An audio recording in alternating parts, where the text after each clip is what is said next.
Masu sauraro barkanku da wannan lokacin, sannunku da sake kasancewa da mu cikin wani sabon shirin namu daga nan Sport Hausa News.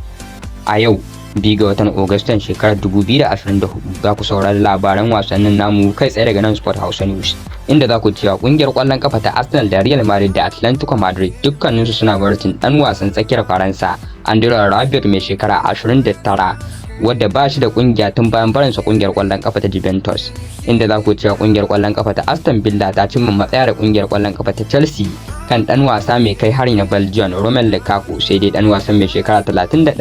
ya fi so ya koma kungiyar kwallon kafa ta Napoli. West Ham United ta amince ta si dan wasan baya na gefen dama na Manchester United Wan-Bissaka mai shekara 26, amma har yanzu bata cimma matsaya da Manchester United kan kudaden da za a biya kan dan wasan. Sai dai Manchester United tana son a biya ta fam miliyan 18 kan dan wasan na gefe.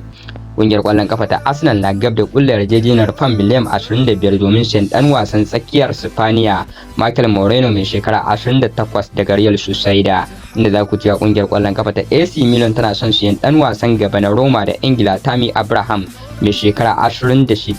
inda za ku cewa kungiyar kwallon kafa ta RB Leipzig ta yi watsi da tayi na biyu da Barcelona ta mika kan dan wasan tsakiyar Spaniya Dani Olmo mai shekara 26, inda za ku ji kungiyar kwallon kafa ta Bristol City da Stoke City da Birmingham City suna baracin dan wasa mai tsaron baya na Burnley da Ireland Luke McLeany mai shekara 24, inda za ku ji kungiyar kwallon kafa ta Stoke City na son dan wasan tsakiyar Blackburn Rovers da Ingila Lewis Travis mai shekara 26. Ita kuma kungiyar kwallon kafa ta Nottingham Forest ba ta da niyyar cefanar da dan wasan tsakiyar ta na Ingila Morgan Gibbs-White mai shekara 24, duk da boratin da Newcastle da Arsenal da Aston Villa da kuma kungiyar kwallon kafa ta Chelsea ke yi kan dan wasan. Dan wasan tsakiyar Manchester City da Ingila Jacob Wright dan shekara 18 ya amince a bada shi aro ga kungiyar kwallon kafa ta Peterborough United. Duka da nan ne karshen labaran namu ne, sai ku tare mu a wani lokacin idan mai duka ya shu. Muna sanar muku da cewa ku ci gaba da bibiyar mu akan shafukanmu na Facebook, YouTube, Instagram har ma da TikTok